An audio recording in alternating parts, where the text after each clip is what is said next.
Comme ces derniers dimanches, donc, nous venons de terminer une année liturgique, nous en commençons une nouvelle, nous voyons une continuité. Comme ces derniers dimanches, nous entendons, nous parlons des fins dernières, de ce qui va se produire à la fin des temps. Et comme le diront les pères de l'Église, eh bien, Jésus est déjà venu une fois, il est venu à la fois dans la joie, mais aussi dans la souffrance, dans le mystère de la croix, dans le fait que sa parole n'a pas été accueillie. Eh bien, nous chrétiens, nous savons qu'il va revenir bientôt dans la gloire pour manifester sa gloire, celle de sa résurrection, celle de sa croix qui donne la vie par sa résurrection. Cette manifestation sera totale et sera totale et absolue sur tout l'univers entier. Alors, il y a 15 jours, j'ai déjà pu évoquer ce thème important pour nous chrétiens, qui est au cœur du credo.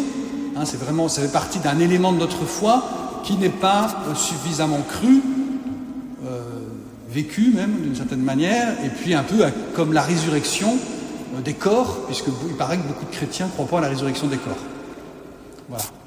Mais c'est comme ça. Donc il nous faut raviver notre foi et accueillir, même si nous ne comprenons pas, c'est pas très grave, c'est pas très grave. Il faut essayer de creuser notre foi, mais même si on ne comprend pas, on accueille la foi qu'on reçoit de l'Église, qui est un trésor pour chacun de nous, qui nous donne, qui nous fait aller bien au-delà de ce que nous pensons, de ce que nous pouvons imaginer. Voilà. Donc le Seigneur nous invite à l'attendre, à nous préparer. Et l'évangile de Luc que nous venons d'entendre, nous sommes dans l'année C désormais, c'est l'année de Saint Luc. On va lire beaucoup de l'évangile de Luc. Un évangile à la fois de miséricorde et de joie, mais nous venons de l'entendre. Dans ce passage, c'est un évangile qui fait presque peur, parce qu'il dit qu'il y aura des choses très impressionnantes qui vont se produire au moment où le Christ va revenir. Mais il ajoute, et c'est cela qu'il nous faut bien entendre nous, il ajoute « redressez-vous ». Il ajoute, quand ces moments arriveront, « redressez-vous, relevez la tête, car votre rédemption approche ». Donc nous, chrétiens, nous sommes des veilleurs, nous sommes de ceux qui sont dans ceux qui, alors que tout le monde peut être défaitiste, peut être triste, inquiet, eh bien nous relevons notre tête parce que nous savons que la rédemption approche, c'est-à-dire cette manifestation totale de la victoire du Christ.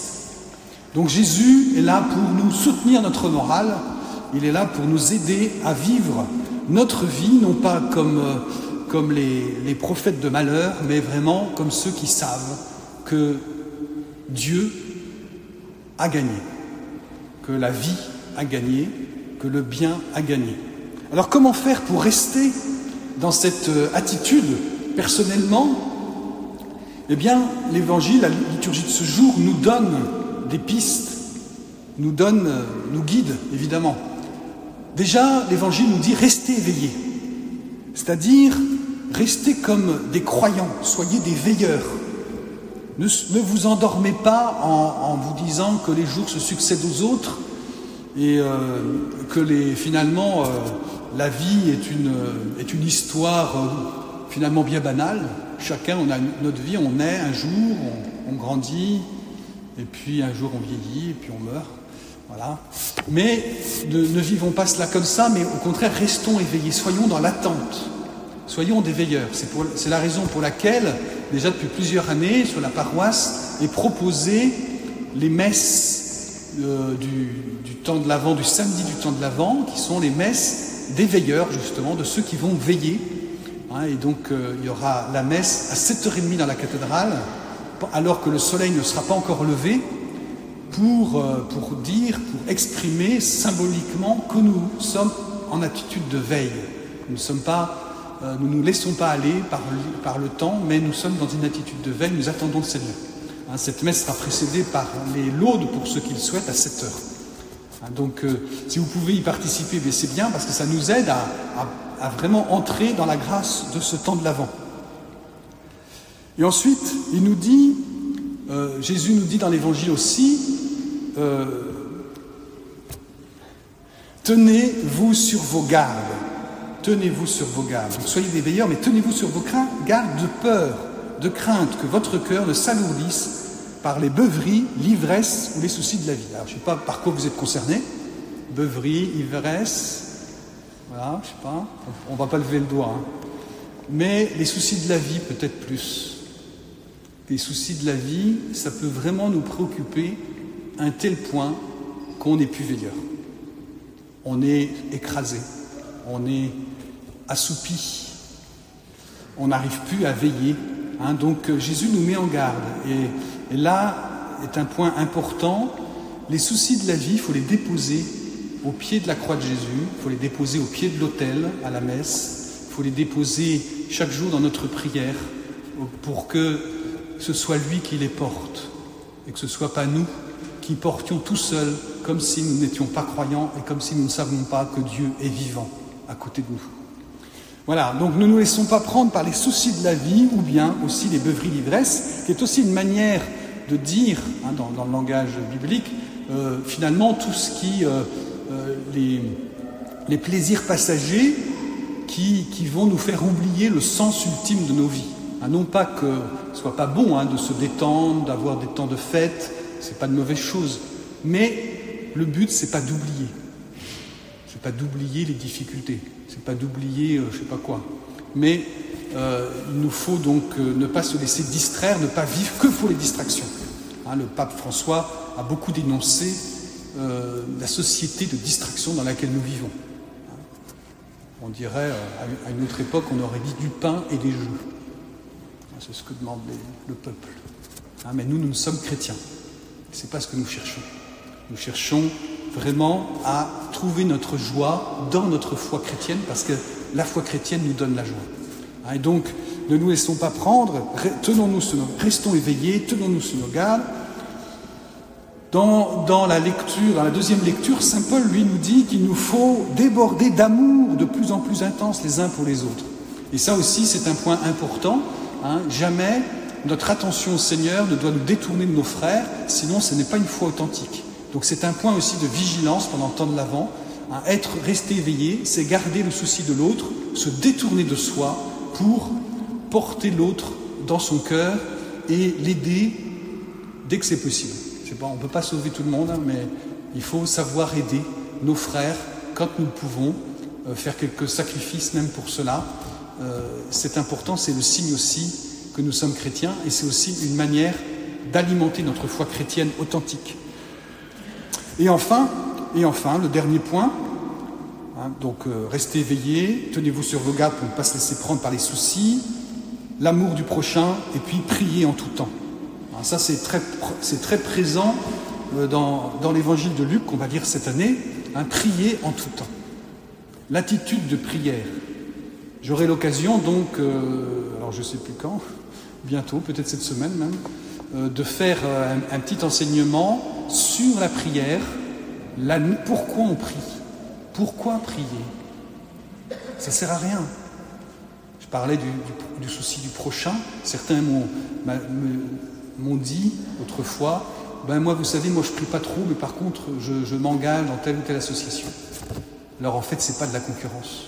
Et pour bien vivre notre engagement, il nous faut prier. La prière, c'est une nécessité spirituelle pour le croyant. Celui qui ne prie pas, sa foi se dessèche et progressivement meurt.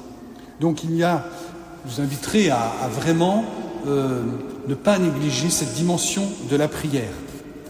Ainsi nous dit l'Évangile, vous aurez la force d'échapper. L'ancienne traduction, d'il y a quelques années, ne disait pas ça. Elle disait ainsi, vous échapperez. Mais en fait, vous aurez la force d'échapper. Ça veut dire que de notre vigilance, nous aurons une force intérieure qui permettra au moment où ce sera fatidique, le moment fatidique de la venue du Seigneur en gloire, ou bien de notre propre mort aussi, d'avoir une force intérieure qui ne vient pas de nous, pas parce qu'on est bon, mais une force que Dieu donne à ceux qui sont restés éveillés, qui sont tenus sur leur garde, qui ne se sont pas enlisés dans les soucis de la vie, qui sont restés dans l'amour, avec le souci de l'amour du prochain, et qui sont restés dans la prière. Une force leur est donnée pour pouvoir traverser les grandes épreuves de la vie et l'épreuve fatidique qui est celle de la rencontre avec le Seigneur. Et enfin, je termine en évoquant celle qui est là pour nous aider à vivre ce temps de l'Avent, la Vierge Marie.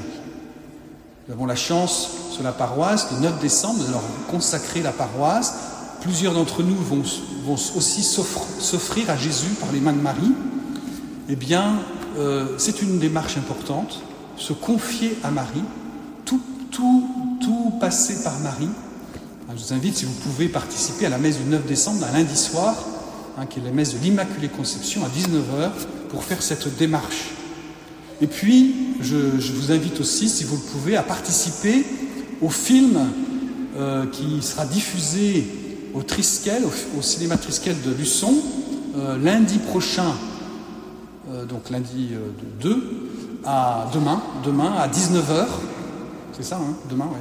Demain à 19h, qui s'intitule Guadalupe.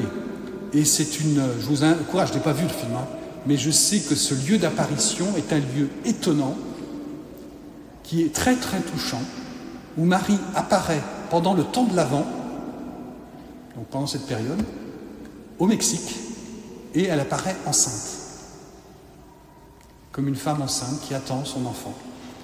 Et ça reste aujourd'hui, le sanctuaire de Guadalupe, c'est le plus grand sanctuaire marial du monde, avec plus de 13 millions de pèlerins par an. Plus grand que Lourdes, 2 fois plus grand que Lourdes au moins.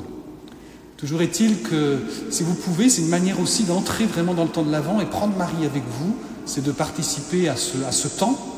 Sinon, renseignez-vous sur l'apparition de Guadalupe, hein, et pour que Marie soit vraiment présente à vos côtés. Voilà. Donc j'ai profité de cette homélie pour vous donner quelques petits éléments sur le temps de l'Avent, pour que le temps de l'Avent passe très vite. Donc il ne faut pas perdre de temps, il faut vraiment tout de suite y rentrer. À la sortie, vous pourrez aussi, alors je ne l'ai pas dit, mais ça serait bien qu'il y ait des gens qui distribuent les feuillets du temps de l'Avent pour ceux qui ne l'ont pas eu, pour que vous puissiez vraiment regarder, puis ensuite noter ce que vous allez pouvoir vivre pendant ce temps. En tout cas, le Seigneur compte sur nous, restons éveillés, car c'est nous les veilleurs au sein même de notre monde. Amen.